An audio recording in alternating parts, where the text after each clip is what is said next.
पित्ता में पथरी या कोलीलिथियासिस, गॉल स्टोन भी जिसको हम बोलते हैं, जीबी स्टोन के नाम से भी जानते हैं। ये पथरी आमतौर पर जिगर से जो बाइल आता है वो हमारा पित्ते के अंदर बैठता जाता है, आहिस्ता आहिस्ता आहिस्ता जमा होता रहता है और वो फिर हार्ड हो जाता है, तो जिसको हम गॉल स्टोन के नाम से जानते हैं। असल में हमारा पित्ता जो है वो जिगर के बिल्कुल साथ नीचे होता है, मौजूद होता है। तो उस पित्ते के अंदर हमारे जो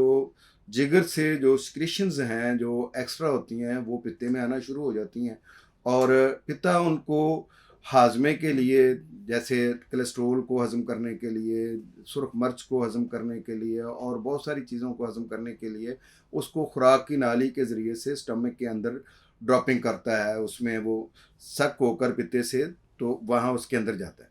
तो अब ये जो सिस्टम है ये पूरा, जिसके ज़रिए से जिगर अपनी जो वेस्ट प्रोडक्ट है वो पित्ते को देता है और पित्ता अपनी वेस्ट प्रोडक्ट जो है वो स्टमक को देता है और स्टमक जो है उसमें बहुत सारी चीज़ें जो हैं उसी वेस्ट प्रोडक्ट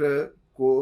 हाजमे के लिए इस्तेमाल करती हैं। जैसे कोई हम चूरन, कोई फक्की इस्तेमाल करते हैं इसको हज़म के लिए, या एलोपैथी में मुख्तलिफ़ किस्म के वो कैप्सूल हैं जो नाश्ते से पहले खाए जाते हैं, जिनको राइज़र के नाम से भी जाना जाता है, और भी बहुत सारे हैं।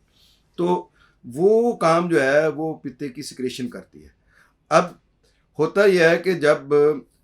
गॉल ब्लैडर में स्टोन बन जाती हैं तो उनको जब आप किसी मुआलिज के पास जाते हैं तो वो कहते हैं कि जी ये स्टोन बन गई हैं तो लिहाजा इनके निकलने का कोई रास्ता नहीं है, इसलिए इसका ऑपरेट करना ज़रूरी है। अब ऑपरेट करके जैसे किडनी से बाज़ दफ़ा पथरियाँ निकाली जाती हैं तो गॉल ब्लैडर में से पथरियाँ नहीं निकाली जाती, बल्कि पूरा का पूरा गॉल ब्लैडर ही जो है उसको रिमूव कर दिया जाता है। अब गॉल ब्लैडर पूरे को निकाल दिया जाए तो अब जो पित्ते के फंक्शन थे जो कुदरत ने उससे काम ले रही थी, कुदरत कामला, तो वो जो है वो ज़ाहिर ख़त्म हो जाते हैं। तो हमारी ये जो इंटरफेरेंस है, पित्ते को निकाल देना है बॉडी से, उसके बाद फिर पेशेंट के अंदर और बहुत सारी हार्मोनल चेंजेस भी आती हैं और इसके अलावा स्टमक की प्रॉब्लम्स भी होती हैं। बाज़ पेशेंट ये कहते हैं कि भी हम तो बिल्कुल ठीक हैं, लेकिन एक्चुअली ऐसा नहीं होता। उनका मिजाज, उनका रवैया, उनकी स्टमक की जो रूटीन, वो चीज़ें बदल जाती हैं। तो इसके लिए ये है कि कोशिश ये करें कि अगर गॉल स्टोन पैदा हो गई है तो आप उसको होम्योपैथिक तरीका इलाज से रिमूव करें, उसको डिज़ॉल्व करके वो खारिज हो जाए तो ये ज़्यादा बेहतर है। और इसके लिए अगर उसमें पेन हो रहा है तो होम्योपैथी में बहुत अच्छी मेडिसिन है जो गॉल ब्लैडर स्टोन की पेन जो है उसको फौरी तौर पर मैनेज कर लेती है। बाद ऐसी दवाइयाँ हैं कि जिनको सिर्फ आप ड्रॉपिंग हाथ के ऊपर करें और उसको मसलें ऐसे करके, ऐसे मलें, तो वो जो है वो फौरी तौर पर पित्ते का दर्द जो है वो ठीक हो जाता है। मसलन चैलिडोनियम 1 mg में अगर उसके को 5 ड्रॉप्स डाल के आप उसको मल देते हैं हाथ के ऊपर, लेकिन आपने खुद डालने हैं और खुद मलने हैं,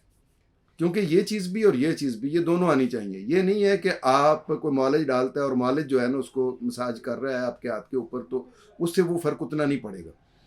और इसी तरीके से मायरिका है, ये भी जो है वो भी इसी तरीके से करने से जो है वो हो जाती है 1 mg में डोज में 5 ड्रॉप्स डाल के, तो ये काम हो जाता है। मैं आपको इस हवाले से एक अपना ज़ाती वाक़या बताता हूँ कि मेरे पास एक पेशेंट आए, रमज़ान में उन्होंने रोज़ा रख लिया और उसके बाद उनका बीपी यकदम डाउन होना शुरू हो गया और बहुत ज़्यादा वो हाइपोटेंशन में चले गए और बहुत ज़्यादा बीपी जो है वो लो हो गया और वो ऐसे जैसे ना बिल्कुल सुन्न हो गए।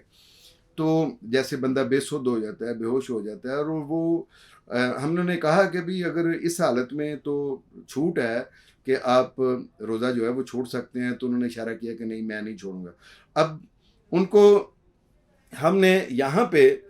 कार्बोविज 1 mg में 1 ड्रॉप डाल के ऐसे किया तो वो उनका बीपी बिल्कुल नॉर्मल हो गया। तो ये जो चीज़ है कि जी यहाँ पे ये डालने से पित्ते का दर्द ख़त्म हो जाता है, तो इसको आप ये ना समझें कि ये कोई मावरा ही चीज़ है।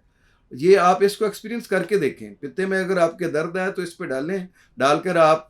ये जो मैंने दोनों मेडिसिन बताई हैं इनको आप थोड़ा सा मसाज करें तो अल्लाह के फजल से ये पित्ते का दर्द खत्म हो जाएगा। लेकिन इसकी बहुत सारी होम्योपैथिक रेमेडीज़ भी हैं जिनको यूज़ करके हम पित्ते की पथरी को ख़त्म कर सकते हैं, निकाल सकते हैं। बगैर सर्जरी के होम्योपैथी में पित्ते की पथरी का इलाज मौजूद है।